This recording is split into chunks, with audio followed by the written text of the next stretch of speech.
support for the Untold Radio Network family of shows and join in on the conversation by using super stickers and super chats on YouTube. Got a question you want answered? Ask it live via a super chat and get real-time responses from our shows, knowledgeable hosts, and guests. Help keep the Untold Radio Network shows running strong. We need your support. Send your super chats and stickers now.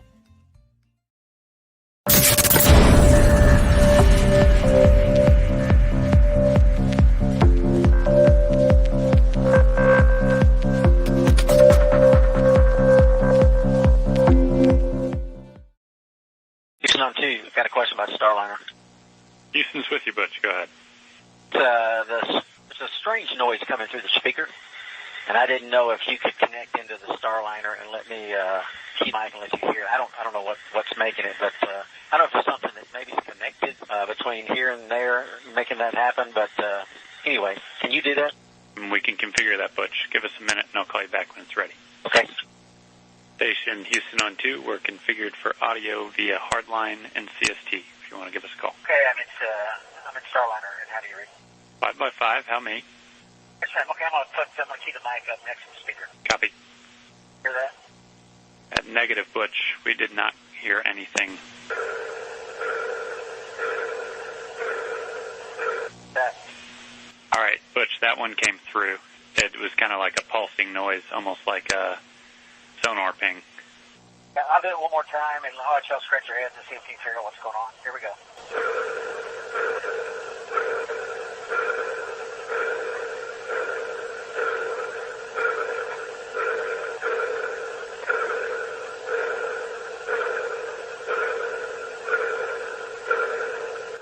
All right, over to you. Tell us if you figure it out. Yep, good recording. Thanks, Butch. We will pass it on to the team and let you know what we find. And Butch, just to make sure I'm on the same page, this is emanating from the speaker in Starliner. You don't notice anything else, any other noises, any other weird configs in there?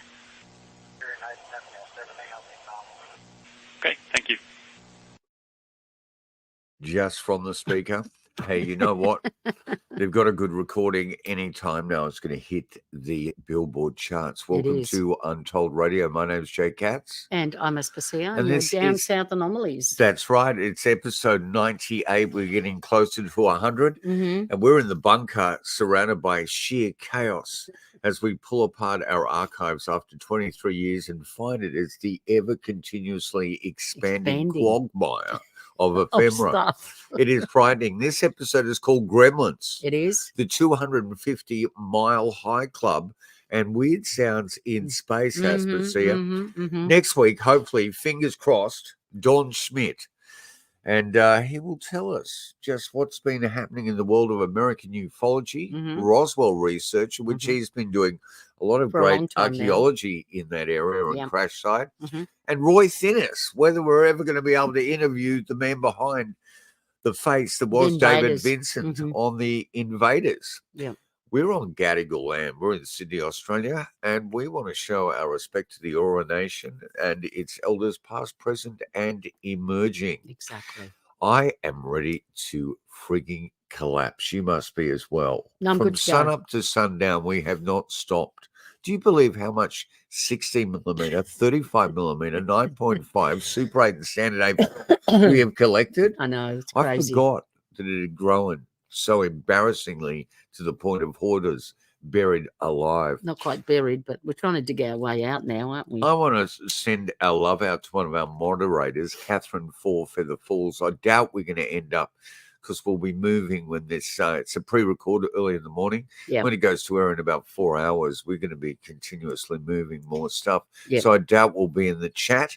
Catherine has been out of action for a while, but I noticed that she was back in the last few days with a vengeance. So she goes, they haven't killed me yet. I doubt you are going to be killed, Catherine. Can't kill her with an axe. I Anyway. love people like that. All right. So just, you know, right at this moment when you and I are recording, it is the unbricking of Starliner. Oh, yes. So yes, Boeing's fate Yeah. literally hangs on the wings of chance today. Yes, it does. And whether the Starliner will dock, well, people will know by the time we actually get there. Should I go? Yes, you should go. That's our doorbell. Be quick. And let me just explain that there's massive problems there. They have springs employed. It was supposed to be completely autonomous, the Starliner, so they could actually undock successfully. When they got up there, they realized that they hadn't uploaded the software. Well, maybe they didn't intend to upload the software. They just thought that the extraordinary, intrepid and courageous Butch and Sunny would be able to man that ship back down again. But with its helium leaks and its thruster problems, we certainly do have a moment there with the Starliner. But what we were listening to initially was debunked this week by NASA as internal feedback on the Starliner, part of the communication system. But believe me, it's not the first time, it's not the last time that people will experience very weird sounds in space. How can that be in a vacuum? Well, let's go back to some of the original probes like Voyager and check out some of those sounds.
And there are a few sounds that have been recorded of planetary systems within our solar system. And I'm about to have a heart attack because we just in the middle of that, we had someone come that's about to remove our staircase live, which we will never get out of our building.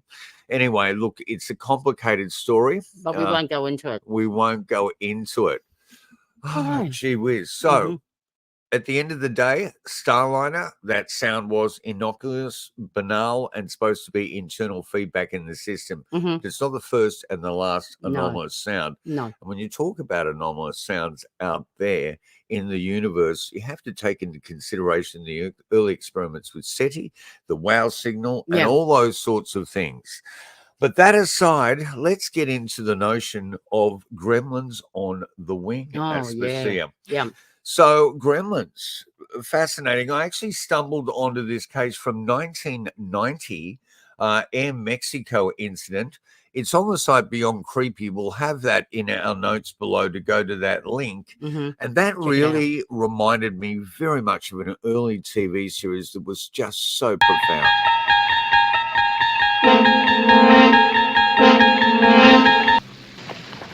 Honey, don't smoke that now. Wait till the plane takes off.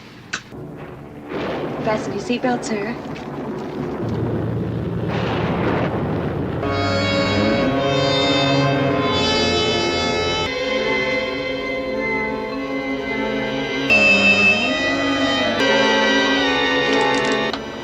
There's a man out there.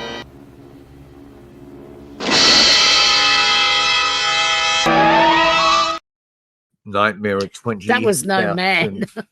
Nightmare looked a bit like it could have possibly been a Yowie, a Yeti, or a Sasquatch. Yep. Anyway, Bigfoot. Anyway, on the wing there with the extraordinary William Shatner out of the early 60s, Rod Serling's Nightmare at 20,000 feet. That was an amazing episode. The first time I ever saw it, it really jarred me. You know what I mean? I always thought it was a slightly hokey episode, but as time has passed, lots of people see that as one of the classic episodes of Twilight Zone. But it really does lay down this gauntlet. And that case in 1990, the Air Mexico incident, was actually it was a commercial plane, but it only just had its crew aboard. It was coming out of over the Atlantic. It had dropped passengers off. They were coming back, and flight attendants started to witness beings on the wing, in the windows, and even the pilots in the cockpit. And they actually formed a pact to never say it publicly, but eventually, one of the flight attendants actually spoke to a Mexican UFO researcher, and the story was out. So it's an astounding story, and it goes way beyond the notion of just a gremlin on one wing. They were actually seeing in the cockpit, they were seeing multiple faces, which would have been absolutely frightening. It initially kicked off with an extraordinary powerful white light that seemed to be tailing that commercial flight. But in the end, it was Gremlins on the Wing. But you know, Gremlins go right back to the birth of aviation. Let's just check that out. Hi, I'm Kaylee with the Flight Blog, and today we're talking about gremlins. According to lore and legend, gremlins have a particular interest in dismantling modern machinery and aircraft. As far as other myths and legends go, gremlins are fairly young creatures. Physically, the description of these aerial gremlins vary. Some pilots describe them as ghost-like figures, and others as menacing, demon-like creatures with red glowing eyes and horns. They even ranged from a few inches to a few feet tall, and some had reptile-like skin. While these creatures were blamed for anything that went wrong up in the sky, they're believed to have boosted morale in the Royal Air Force. Rather than blame fellow pilots for mechanical mishaps and crash landings, pilots just blame the gremlins. There was even a service manual written up to help pilots combat the creatures' pranks. But on the other hand, they were sometimes thought to help pilots navigate. In fact, Charles Lindbergh claims that 9 hours into his historic flight across the Atlantic Ocean, gremlins were there to assure him that everything was all right, and they helped him with navigation. Isn't that interesting? Charles Lindbergh, very suspect character historically, but how bizarre is that? And then in the 80s, our George Miller that gave us Mad Max. Oh, yeah.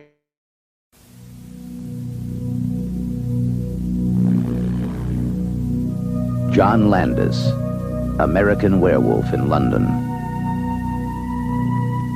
Steven Spielberg, E.T. Joe Dante, The Howling. George Miller, Mad Max. These acclaimed directors take you to another dimension.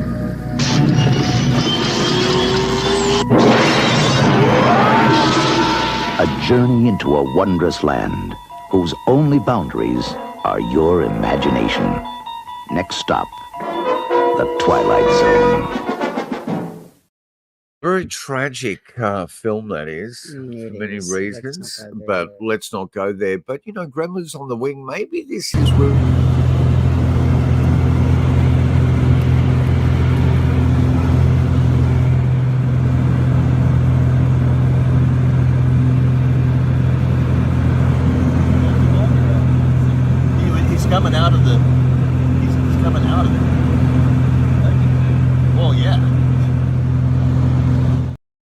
So when you think about gremlins on the wing, that was definitely snakes on a plane. That poor thing That's was a snake hanging outside fine. of a plane, not in a plane. Yeah. So isn't it fascinating to think back to the birth of aviation right initially, just like the leprechaun folklore, the gremlins were like, and people saw them as protection. So if you were flying properly and perfectly, the gremlins wouldn't play about with your equipment. But if you were actually doing something, you weren't paying complete attention, bang, the gremlins were there. Exactly. Now, speaking about bang, and we have to be very quickly because we're about to get some incredible bangs in this building as it collapses around us. It's quite a frightening thought that they would actually do construction while we're still renting. But anyway, let's not get into that. Let's get into the Big Bang Theory in space, Aspasia, which is the 250-mile high club. Do you think it's ever occurred up there? Well, who knows? Well, it's not supposed to. It's actually illegal. Supposed to be illegal to be doing the naughty up in space. Evidently, there was a NASA report, publication 143071792, approaches to continued marital relations in 0G orbital velocity. Marital relations? Well, marital relations? NASA spent taxpayer money evidently looking into the best positions that can occur in zero gravity. Ridiculous. That report was a hoax. I know it was, but it's got out there and bled into the rest of it. You know, also, I mean, there was a Russian flight in 1982 where two cosmonauts that had been up there for quite a while all of a sudden had a female injected in there. And the Russians are much more honest about their sexuality in space than you find that the other individuals, people especially the Americans, you know, we're not going to talk about the Japanese are a bit. But the Russians go, you know, there has certainly been some handiwork up there in space just to relieve stress. We want to do this as a family show. Especially if you're up there for months and months and months. I mean, you know. So, but in 82, they suspected the Russians were wanting to find out what would happen if those relations occurred in zero gravity. In 1991, the Americans actually had a married couple. They were supposedly married in secrecy, two astronauts up there. And you know what? Something may have gone on there. Those two astronauts never discussed what occurred. It was Jan Davis and Mike Lee, and they got married before the Endeavour shuttlecraft. Like, why? Because if you don't get married, you can't have sex. Who knows? But, you know. Who are these people? They were, you know, the mere fact in 0G and, you know, centrifugal force or centripetal force, as we saw in 2001, you know, alleviates that problem with gravity. But in 0G, fluid seems to pull not just into that, one but spot. you can't even, you actually have to strap yourselves together because, well, you do, because you're just going to keep floating away. So to even get close enough to each other, apparently you have to strap yourselves together to... Well, there's a lot of Velcro up there, but the other thing, Neil deGrasse Tyson was actually discussing, he kept going, you need leather. You need, and I'm thinking, is this more about you than the operational running of that? You know, it's, I mean, not having been up in space, of course, and not really knowing the reality of what you can do up there and what you can't, like even...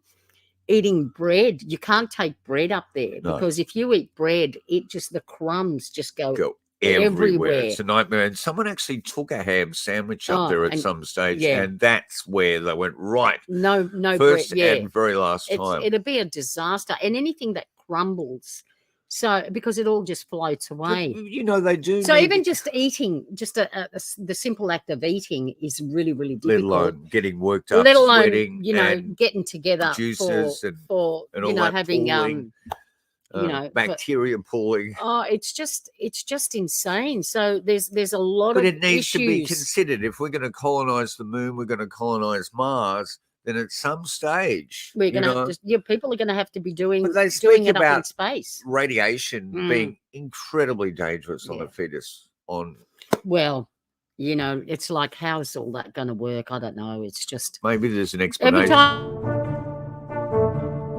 Oh, look at this. There's something else. Well, what is it? It's a curious object. No, not flying saucers again. Something is landing. building. Sex, following orders. Program put into instant operation. And of what use are these men?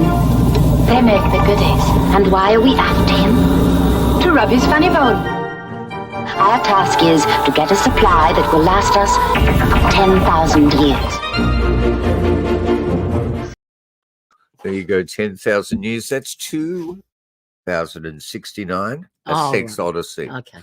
Just a counterpoint to a space odyssey. Oh, my God. Well, you know, there's another problem there is, you know, female astronauts, I think it was only in the mid-70s that NASA started to approve them for missions. Mm-hmm. They were really scared about the menstrual cycle and what was going to happen there. Yeah, right. So there's just all these things to There's think always about been all the a time. fear in the male population of that menstrual cycle, hasn't it? I don't know what that Maybe is. it's a bit like this.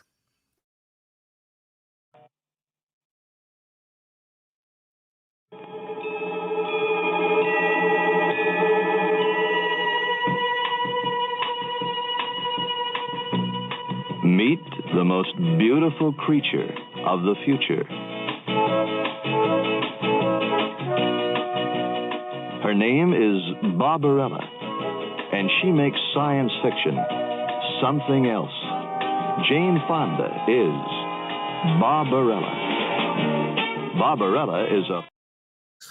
Please go and check out that Roger Vadim film. We've got a 16mm print That's out there. Is it in beautiful film. Portland? Is it in Erskineville? We don't know. Well, it's We're gone to moving our Portland, I know archives. that. How am I going to move anything out with this stick? One man trying to take a steel staircase down? That's No, impossible. he's going to open the door in our room. Oh, is he? That's what he's doing there. Oh, yeah. He bought a door from Bunnings. He looks okay, but he looks like he had one eye there, operational. He's got a cataract over his eye. Yeah, I okay. noticed that. Anyway, Well, that'll feel good in terms of getting the calculations on the door. getting the lay fine. of the land, yeah. This is Anyway. trying to open a door from the front of our building because our staircase is being removed for construction, so big trucks can surround us. I think I'm feeling part suicidal here, but anyway, we will get through this. We will. So, Anyway. so all those issues are major issues in terms of like if you're going to colonize Mars, if you're going to go into deep space, and we just don't know at this stage. Have the springs actually worked on the ISS to push the Starliner away? Mhm. Is the Starliner going to go or burn up in orbit? Is it going to go down and have a proper Is it going to be able recovery? to come down? Yeah. Well, we just don't know those things. But Boeing, I think your life hangs in the balance primarily on today.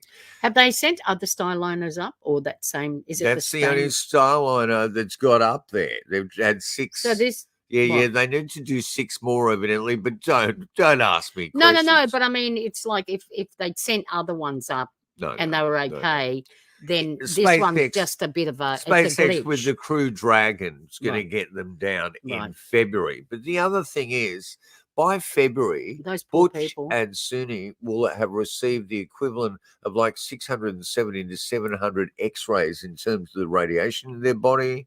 You know, another thing too, let me digress back to the Big Bang Theory in space, Coitus in space. You know, the blood flow, the heart gets really lazy. Yeah. And the blood Well, it flows just all to the rushes head. to your head And you and the lose wrong your head. libido. So I tell you what, they're going to be having. Anyway, let's just have one relaxing You're going to piece. need a cabinet of Viagra up Well, there. I tell you.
Well, evidently she dropped the camera there in that Scottish little riverbed when she noticed that nature spirit, was it? Yeah, or was it something like that. simulacra? Or I was don't it know, just it's a a mass weird one. hallucination caught on tape? But I just thought something a little bit relaxing with running water, because we are absolutely freaked what's going to happen to our building in the next couple of minutes. Talk about coinciding in this conscious uncoupling of our staircase and the unbricking of the ISS with Starliner. We're going to have to go, folks. We'll catch you next week. Stay tuned to this channel. We may not be here. Saga. The whole building may collapse in on us. I can't believe the person that our landlady has sent to do this work. At this time of the morning too. Anyway, yeah. Episode 98. Yeah. Say a little prayer for us. We'll say a little prayer for you. Take good care. You've been on back Down next South week. Anomalies, Gremlins, the 250 Mile High Club, and Weird Sounds in Space, episode 98, as we approach 100 and the end of our life.